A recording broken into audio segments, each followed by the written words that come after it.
오늘 저는 이 시편 51편 말씀을 중심으로 참된 회개, 참된 시작이라는 제목으로 잠시 하나님의 은혜를 나누겠습니다. 한번 저를 따라해 보실까요? 참된 회개, 참된 시작. 이 회개라고 하는 것은 단순히 죄를 뉘우치는 것으로 끝나지 않습니다. 회개가 끝나고 난 다음에는 반드시 참된 시작이 시작됩니다. 오늘 시편 51편 말씀은 다윗이 하나님 앞에 참회하는 내용을 담고 있습니다. 그래서 우리는 이 시를 참회시라고 표현을 합니다.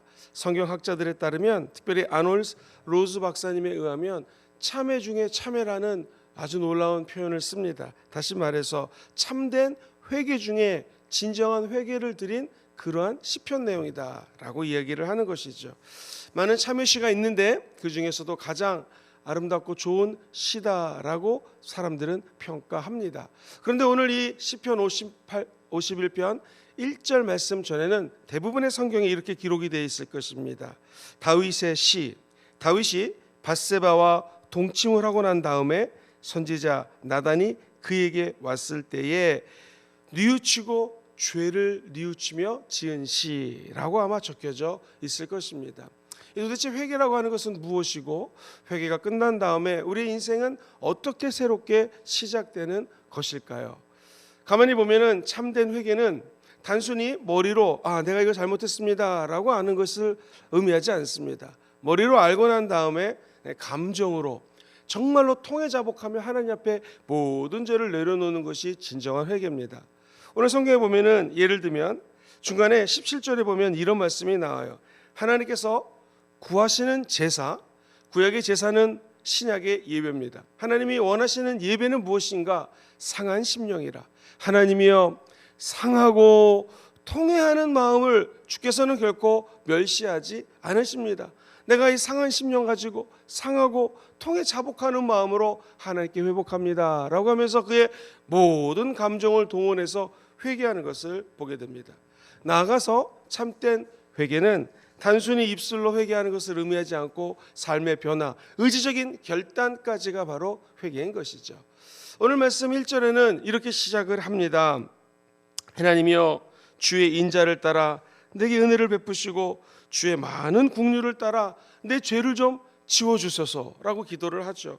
여기서 하나님의 이름을 불러가면서 주의 인자를 따라 나에게 은혜를 베푸소서. 인자는 히브리 말로 헤세드라는 단어를 씁니다. 이 말은요, 하나님 주시는 은혜긴 은혜인데 이 은혜가 영원히 변하지 않는 은혜예요. 사람은 약속을 하고 변할 수 있죠. 그러나 우리 하나님은 절대로 변하지 않습니다. 어느 정도냐? 하나님의 약속은 항구적이라는 거예요. 그래서 헤세드라고 하는 하나님의 인자하심은 한번 내가 너를 용서할게 라고 끝나는 것이 아니라 반복되는 죄 가운데서도 자기 자녀이기 때문에 또 용서하시고 품어주시고 끝까지 책임져 주시는 사랑을 우리는 이 인자, 헤세드라고 표현을 합니다. 시편 기자는 나의 죄를 맑게 씻으시고 나의 죄를 좀 용서해 주세요 라고 간절히 얘기합니다. 그는 자신의 죄를 솔직하게 이렇게 표현까지 합니다. 5절 말씀을 한번 보시겠습니까? 다 같이 읽어보죠. 시작. 내가 죄악 중에 출생하였으며 어머니가 죄 중에서 나를 잉태하였나이다. 내가 이러한 죄를 졌는데 죄악 가운데 어머니가 죄 중에서 나를 잉태했습니다. 그런데 시편 139편이나 71절에 보면은 하나님은 멀리서도 우리 안고 일어섬을 아시고 어머니 태중에 잉태하기 전부터 하나님이 나를 보셨고 내 이름을 하나님의 생명책에 기록해 놓으셨다고 얘기를 하셨는데, 또한 다윗은 내가 아예 죄 중에 태어났다고 우리 인간의 죄성에 대해서 아담과 하와로 물려받은 이 원죄에 대해서 언급을 하는 것이죠. 그러면서 그는 깨달은 것이 구약에 보면은 6월절에 우슬초라고 하는 풀이 있거든요. 이 우슬초에다가 그 동물의 피를 적시고 대문에 뿌리기도 합니다. 그리고 정결 예식을 거행할 때는 우슬초에다 물을 묻혀가지고 우리가 정결케 되었음을 선포하는 의식이 있습니다. 7절에 보니 자기의 죄가 얼마든지 많다 할지라도 우슬초로 나를 정결하게 하소서. 내가 정하리이다. 나의 죄를 씻어주셔서 내가 눈보다 희리이다. 뭘 상징합니까? 예수 그리스도의 피로 우리가 깨끗하게 된다는 것입니다. 그 예수 그리스도의 마지막 남은 물 한 방울, 피 한 방울 통하여 우리가 아무리 죄를 많이 졌다 할지라도 주님은 끝까지 용서해 주신다라는 것이죠. 사랑하는 성도님들, 이사야 선지자의 외침을 보십시오. 1장 18절에 보면은 우리가 와서 서로 변론하자 이렇게 얘기를 합니다. 우리가 많은 이야기를 하고 논쟁을 한다 할지라도 우리가 깨닫는 것이 있습니다. 그것은 너희의 죄가 주홍 같을지라도 눈과 같이 희어질 것이요 진홍같이 붉을지라도 어떻게 희게 돼요? 양털처럼 희게 된다고 주님은 말씀하십니다. 자, 과연 다윗은 신앙의 천재였다는 말씀처럼 지적으로 회개하고 가슴으로 회개하고 그리고 삶의 전적인 변화를 불러일으킵니다. 한번 눈을 통해서 확인해 볼까요? 똑같은 내용을 기록하고 있는 이 성경 사무엘사 하 12장 7절 이후에 보면 하나님이 이런 말씀을 하세요. 내가 너를 이스라엘 왕으로 기름 붓기 위하여 너를 사울 손에서 구원하고 그리고 내가 너에게 큰 은혜를 주기 위하여 기름을 부었고 너 주인의 집을 너에게 주고 내 주인의 처들을 내 품에 두고 이스라엘과 유대 족속을 너에게 맡겼다. 엄청난 은혜를 줬는데 그럼에도 불구하고 다윗이 잘못을 했습니다. 무슨 잘못을 했는가? 십계명에서 하나님이 하지 말라는 잘못들은 골라서 다 했습니다. 먼저 야훼의 말씀을 업신여긴 죄 큽니다. 하나님의 말씀을 따르지 않는 죄 엄청난 것이죠. 하나님 보시기에 악을 행했습니다. 충성스러운 부하 우리아라고 하는 부하가 있었는데 이 적장 이방인 암몬의 칼에 의해서 죽게 만들었습니다. 이거 살인죄죠. 그리고 우리아의 아내를 빼앗습니다. 간음죄를 졌습니다. 이웃의 것을 탐하고 거짓말을 하고 도둑질하고 하나님보다 쾌락을 더 숭배한 십계명에 의해서 가장 핵심적인 죄를 다 범한 것이죠. 그런데 우리 인간이 죄를 한 번, 두 번 짓다 보면 죄에 무감각해집니다. 자기가 죄진지도 모릅니다. 그러다가 나단 선지자가 와서 비유를 통하여 다윗의 죄를 일침을 가하게 됩니다. 그때 이 사무엘하 보면 똑같은 평행 구조로 펼쳐진 말씀 속에 12장 13절 전반부에 이렇게 얘기합니다. 다윗이 나단에게 이르되 내가 야훼께 죄를 범했습니다. 자기의 죄를 머릿속으로 인정하는 것입니다. 내가 하나님 앞에 범죄했습니다. 왜 다윗이 신앙의 천재인가? 그의 죄가 드러났을 때는요 하나님 변명하지 않았습니다. 내가 잘못했습니다. 그리고 3절과 4절에 보니 오늘 본문에 자기 죄를 이렇게 고백하는 장면이 나와요. 물은 나는 내 죄가를 아오니 내 죄가 항상 내 앞에 있나이다. 4절 말씀해 보니 내가 주께만 범죄하여 주의 목전에 앙을 행하였사오니 주께서 말씀하실 때에 의로우시다 하고 주께서 심판하실 때에 순전하리다 하리이다. 주님, 내가 왕이지만 왕의 자리를 내려놓고 내가 죄인이 됩니다.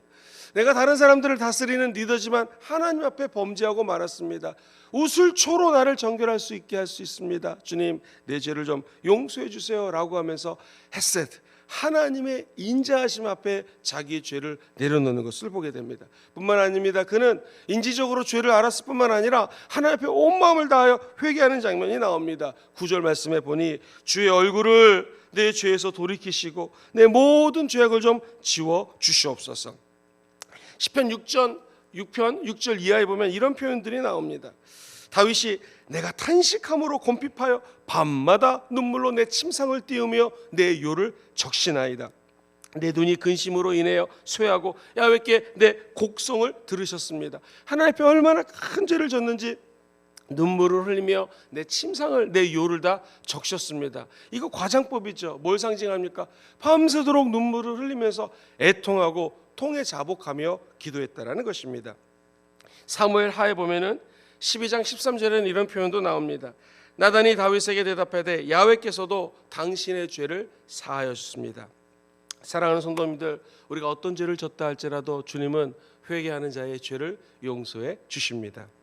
시편 56편 8절 중반 부분을 한번 같이 읽어볼까요? 시작. 나의 눈물을 주님이 병을 준비했는데 내 눈물을 주님의 병에 담으소서. 이런 컵에다가 내 눈물을 좀 담아달라고 얘기를 합니다. 그는 지적으로만 회개하는 것이 아니라 자기 마음속에 있는 모든 마음을 동원해서 하나님 앞에 회개했다는 것입니다. 사람이 회개라고 하는 것은 자기가 무슨 죄를 졌는지를 알아야 됩니다. 내 마음으로 통해 자복하는 것이 회개입니다. 뿐만 아니라 죄로부터 완전히 돌이키는 것이 진짜 회개입니다. 회개의 완성은 입술의 고백으로 끝나지 않습니다. 회개의 완성은 가슴을 치면서 눈물을 흘렸다고 회개가 끝난 것이 아닙니다. 통해 자복하고 난 다음에 하나님이 원하는 방향으로 완전히 돌이키는 것이 진정한 회개입니다. 그래서 회개의 원어가 메타노니라고 하는 단어를 쓰는데 이 말은 완전히 돌이킨다는 의미입니다. 물론 히말타야라고 해서 죄가 이 화살의 관역을 빗나가는 것도 의미가 있죠. 잘못 나가다 보면 끝까지 엉뚱한 곳으로 갈 수가 있는 것이 죄지만, 이것을 하나님 앞에 회개한다는 것은 완전히 원래의 방향으로 돌이키는 것을 우리는 회개라고 의미를 합니다. 삭개오가 예수님을 만났습니다. 그러자 그는 하나님, 내가 잘못했습니다. 예수님, 내가 통해자복합니다로 끝나지 않습니다. 주여 보시옵소서, 내가 만약 정말 잘못을 했다면 내 소유의 절반을 가난한 사람들에게 나눠주겠습니다. 내가 다른 사람의 것을 토색한 거 있으면, 빼앗은 일이 있으면 내 갑절이나 갚겠습니다 라고 하면서 거룩한 결단을 하는 것, 이것이 회개입니다. 사랑하는 성도님들, 우리는 원죄 때문에 사실은 50보 100보입니다. 저 사람 죄를 졌다고 손가락질하지만 가만히 보면 그 사람이 짓는 죄를 나도 짓는 것을 보게 됩니다. 다윗 왕하고 사울 왕의 차이는 무엇입니까? 다윗 왕은 회개했습니다. 그가 머릿속으로 인지하며 회개합니다. 통해자복하며 온 가슴을 드러내놓고 하나님 앞에 회개합니다. 나아가 그는 결단하고 주님께로 방향을 틉니다. 그때 하나님은 다윗을 용서하고 다시 안아주시는 것이죠.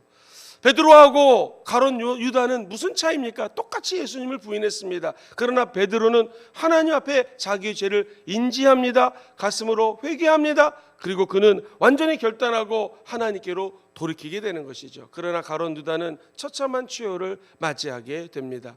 사랑하는 우리 순복음종교의 모든 성도님들, 나아가 방송을 청취하는 우리 모든 하나님의 백성들이 그냥 인지적으로만 회개하고 입술로만 회개하고 가슴으로 회개하는 것이 아니라 삶으로 결단하고 우리 행동으로 하나님께로 삶으로 회개를 살아가는 저와 여러분 되시기를 주의 이름으로 축원드립니다. 그러면 진정한 참된 삶의 시작, 전환점이 이루어질 수 있다는 것이죠. 그래서 두 번째로 참된 시작은 어떻게 가능할까요? 베드로는 자기가 의지적으로 결단하고 하나님을 따르기 원했지만 사람의 힘으로 될 수 없는 것을 체험하게 되었습니다. 어느 날 우리 예수님이 내가 아버지께로 가고 너희들은 예루살렘을 떠나지 말고 아버지 약속하신 것, 즉 보혜사 성령 받을 때까지 이곳에 모여서 예루살렘에서 기도하라고 마지막 유언을 하십니다.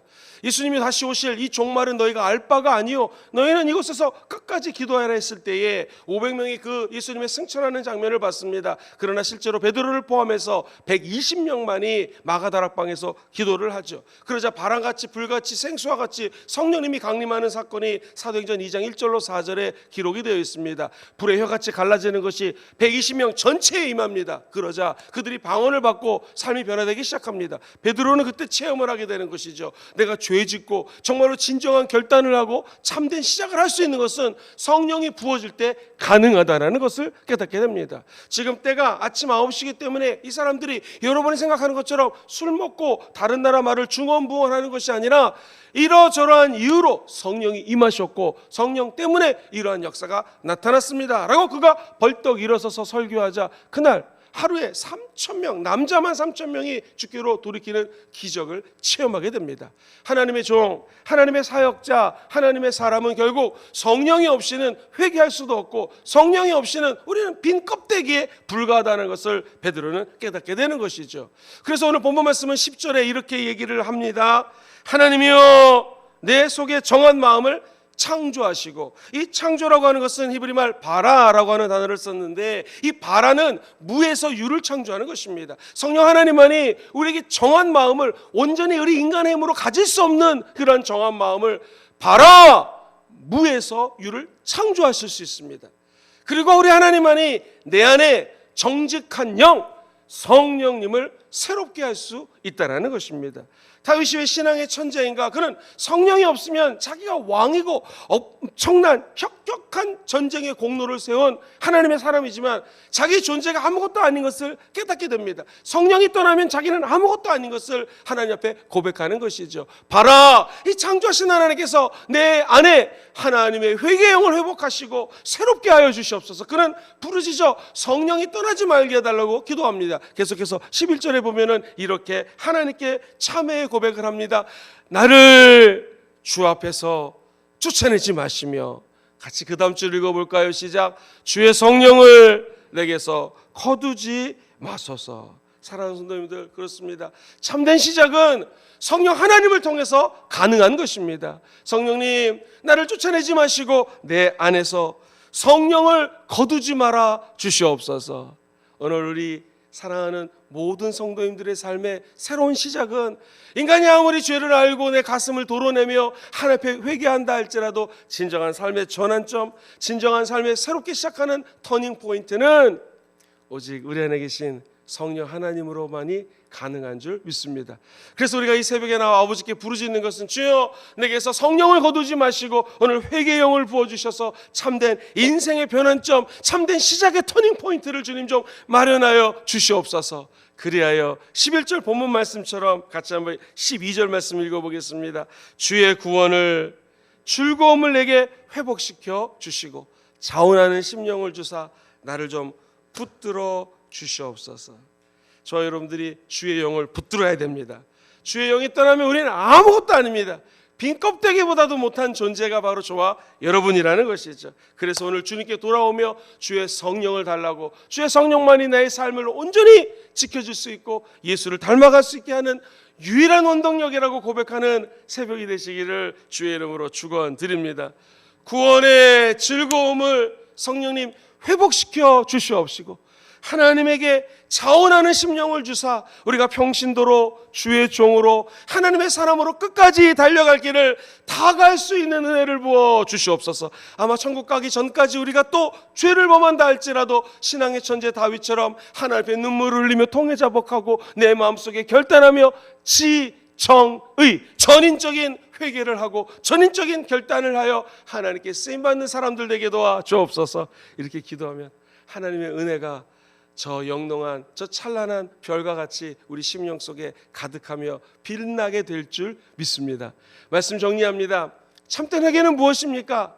지정의, 머릿속으로 회개하고 가슴을 완전히 하나님 앞에 내 심령을 폐부를 드러내려고 회개하는 것이요, 그리고 의지적으로 결단하는 것입니다. 그러나 참된 시작은 어떻게 시작할 수 있겠습니까? 사람의 힘으로 시작할 수 없습니다. 보혜사 성령님이 구원의 즐거움을 주시고 성령님이 함께할 때 우리는 진정한 삶의 새 출발을 하게 될 줄 믿습니다. 오늘 성령을 부어주시고 성령님 우리에게서 떠나지 마라 주시옵소서. 그러한 참된 시작의 전환점이 되는 새벽 되시기를 주의 이름으로 축원드립니다.